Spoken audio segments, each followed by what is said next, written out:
Tuition ક્લાસમાં તમારું સ્વાગત છે.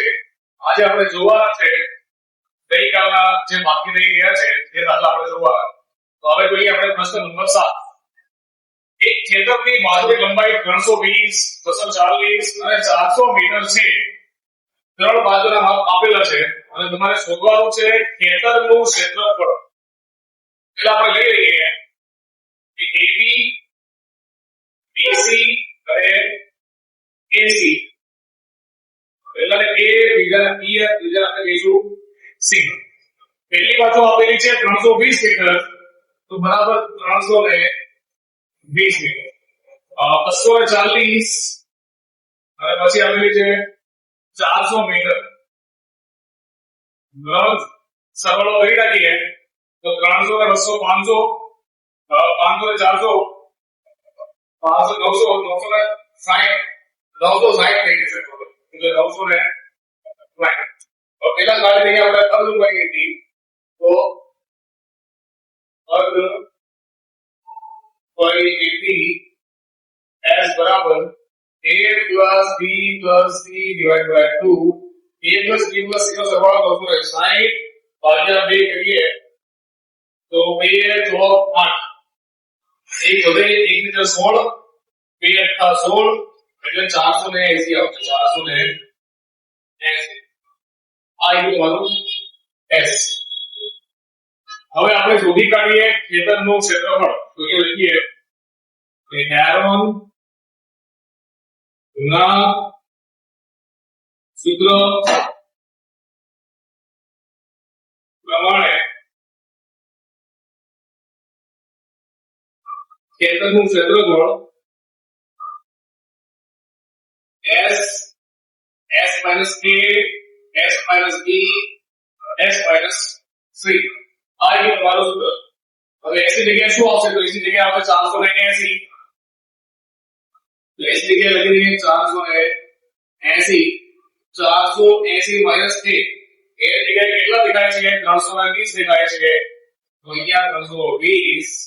આ જો S એટલે 480 minus B ની જગ્યાએ આવશે 240. 240 પાછો 480 minus C ની જગ્યાએ દેખાય છે આપણને 400. અહીંયા આવશે 4. બરાબર, 480 મલ્ટીપ્લાય 480 માંથી 320 જાય એટલે 80 માંથી 20 જાય એટલે 60 અને 4 માંથી 3 જાય એટલે 160. તો 80 માંથી 40 જાય એટલે 40, 4 માંથી 2 જાય એટલે 240. તો 480 માંથી 400 જાય એટલે ખાલી 80 વધે. બરાબર, હવે જોઈ લઈએ શું રિપીટ થઈ શકે છે. હવે 24 નું 48 થાય.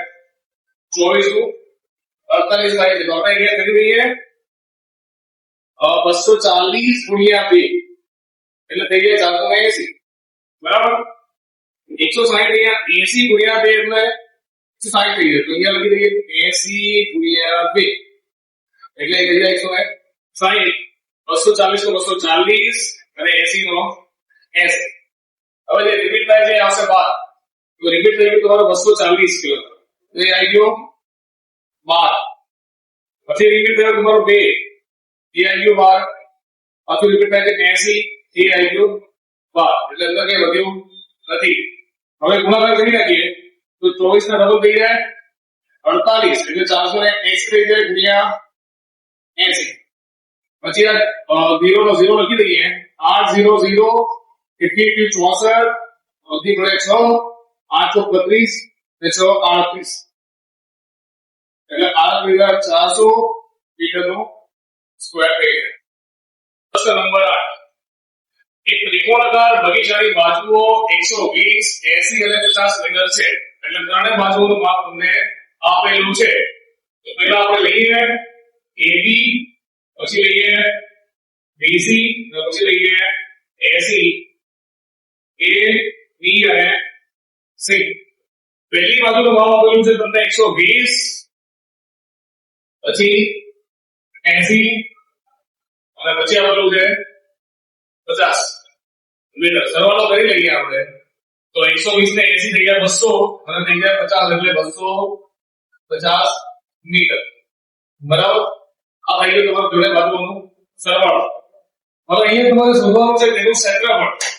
કેટલી જગ્યાએ ઘાસ ઉગાડવાની છે એમ શોધવાનું છે, એટલે એને કહેવાય ક્ષેત્રફળ. તો સૌથી પહેલા આપણે s બરાબર a plus b plus c divided by 2 લઈએ. અને જોડે બાજુ સરવાળો આપેલું છે 250 ભાગ્યા 2 કરીએ તો થઈ જાય 125 મીટર. હવે લઈ લઈએ ખેતરનું ક્ષેત્રફળ.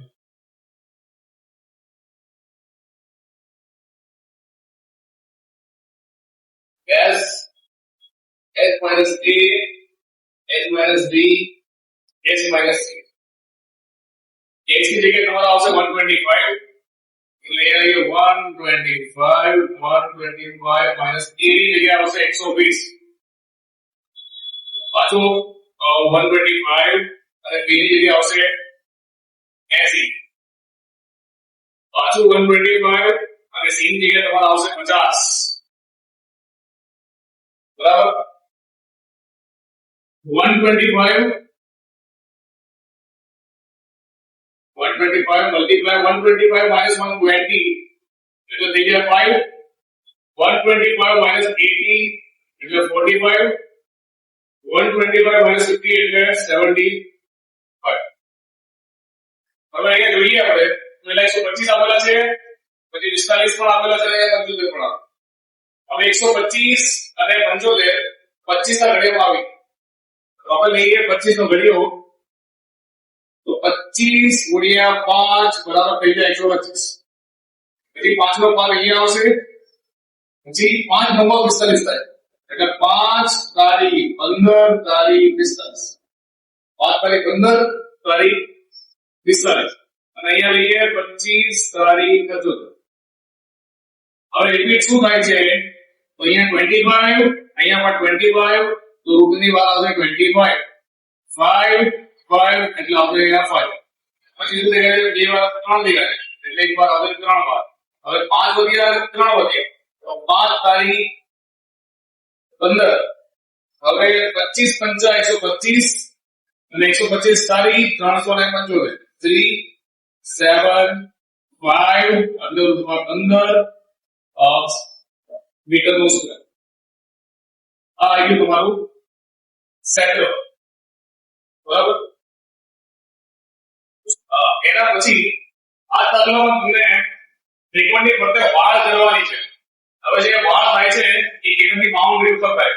આ કેન્દ્રમાં થતી નથી, ખાલી એની બાઉન્ડ્રી કવર કરવાની હોય છે. અને બાઉન્ડ્રી કવર કરવાની હોય એટલે કે એની પરિમિતિ અહીંયા પહેલાથી આપેલી છે 250 મીટર. બરાબર. એટલે ત્રિકોણની ફરતે વાળ કરવાની પરિમિતિ 250 મીટર આપેલી છે અને એમાં તમારે 3 મીટરની જગ્યા છોડવાની છે દરવાજા. એટલે 250 માંથી 3 મીટર તમારે માઈનસ કરી દેવાના. તો અહીંયા નક્કી કરીએ આપણે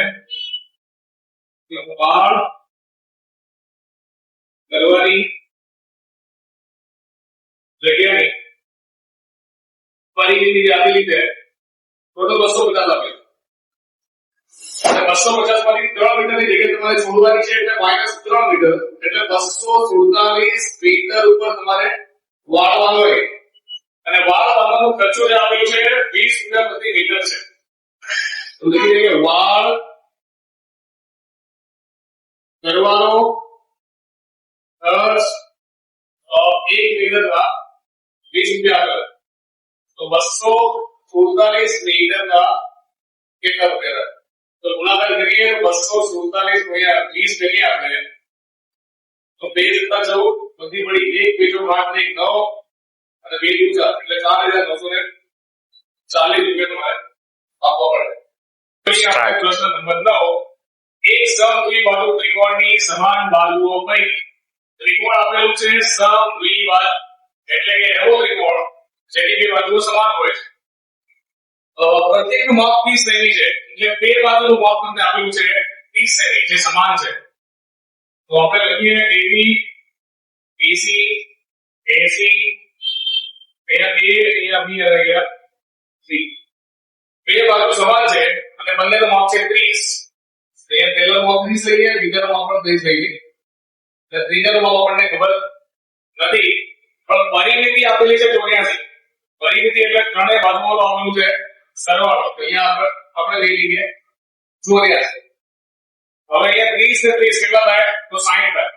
તો અહીંયા 84 આપેલા છે તો 60 માં કેટલા ઉમેરીએ તો 84 થાય તો 24 ઉમેરીએ તો થઈ જાય તમારા 84. એટલે ત્રીજી બાજુનું માપ મળે 24 સેન્ટીમીટર આપેલું છે. હવે માઇન્ડ કરીએ s બરાબર a plus b plus c divided by 2 ત્રણે બાજુઓનો સરવાળો લઈ લઈએ આપણે 84 divided by 2. હવે 84 ને 2 વડે ડિવાઈડ કરીએ તો 2 ચોક 8 અને 2 દૂ 4 એટલે 84 ના અડધા 42 થઈ જાય. તો s બરાબર તમારા આવે 42 બરાબર 42 સેન્ટીમીટર.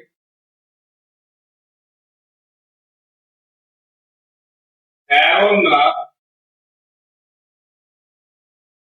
સૂત્ર પ્રમાણે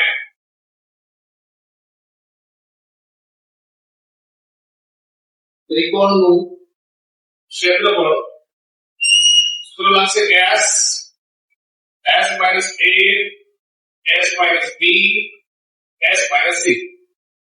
હવે ac જગ્યાએ જોઈએ આપણે તો 42 આપેલા છે તો ac જગ્યાએ આવશે 42.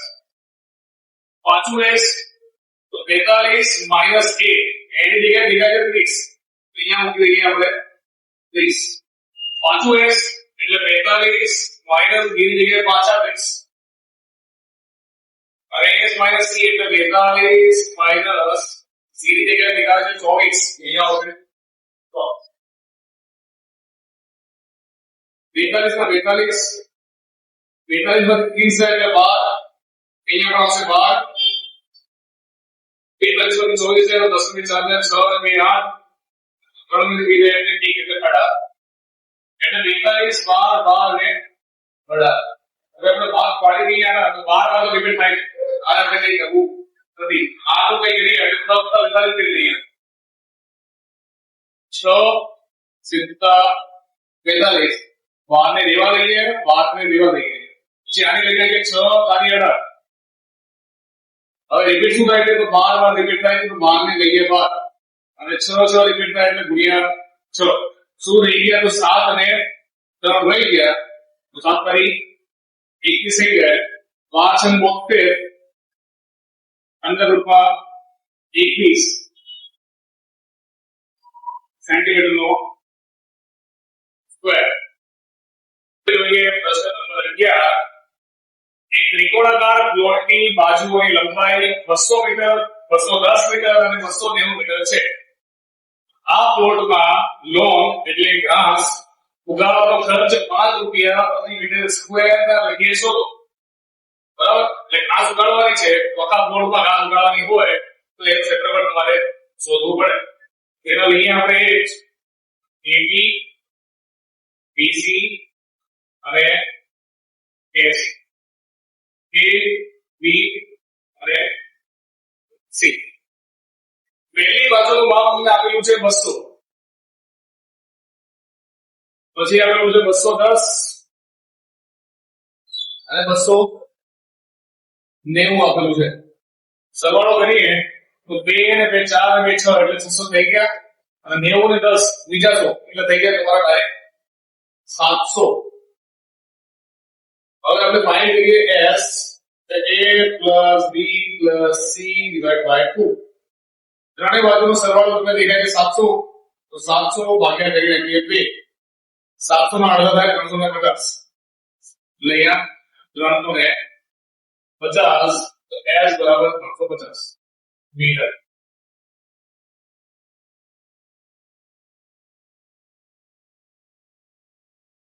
હેરોન ના સૂત્ર પ્રમાણે ત્રિકોણનું ક્ષેત્રફળ s s minus a s minus b s minus c. s ની જગ્યા આવશે તમારા 350 આજે 350 એ જગ્યાએ 200 350 બીની જગ્યાએ 210 350 અને સીની જગ્યાએ આવશે 200 બરાબર હવે કઈ નાખી ભાગીએ એટલે 350 350 માંથી 200 જાય એટલે 150 350 માંથી 210 જાય એટલે 90 ને 50 એટલે 40 અહીંયા 60 બરાબર હવે આના ભાગ કરી દઈએ આપણે તો 350 પૂર્ણ ઘડિયામાં આવે છે દેખાતા નથી એવું લાગતું નથી એટલે 7 × 35 કરી દઈએ 7 × 35 ગુણ્યા 10 7 × 35 અને આ 0 છે એટલે 10 છે અહીંયા કરી દઈએ 5 × 15 5 × 15 એટલે 150 થઈ 14 કરી દઈએ 7 × 2 = 14 ગુણ્યા 10 અને આ કરી દઈએ 10 × 60 10 × 60 3 × 2 = 6 ગુણ્યા 10 3 × 2 = 6 અને 0 છે એટલે 10 આવી જાય રિપીટ કરીએ તો 7 7 5 5 10 અને 10 પાછા આ 3 અને આ 3 પછી દેખાય છે 2 અને આ 2 અને પાછા 10 અને આ દવા લાગે કોઈ નંબર દેખાતો નથી બરાબર તો આપણે કરી દઈએ તો 7 × 35 અને 35 2 70 70 તારી 21 70 તારી 21 એટલે 210 થઈ જાય ત્યાં 2 0 એટલે થઈ જાય 21000 મીટરનો સ્ક્વેર આટલું તમારું ગ્લોબ ક્ષેત્રફળ આપેલું છે ક્ષેત્રફળ આવ્યું 21000 મીટરનો સ્ક્વેર તમારે બોર્ડમાં લોન એટલે કે ઘાસ ઉગાડવાનો ખર્ચ શોધવાનો છે તો આપણે લખીએ અહીંયા કે પ્લોટમાં લોન ઉગાડવાનો ખર્ચ 1 મીટર સ્ક્વેરના 5 રૂપિયા થાય છે 5 અને આપણું ક્ષેત્રફળ 21000 મીટર સ્ક્વેર છે તો એના કેટલા થાય તો 21000 ગુણ્યા 5 કરવા પડે 500 500 500 5 × 5 5 × 10 એટલે 1,05,000 રૂપિયા ખર્ચો થાય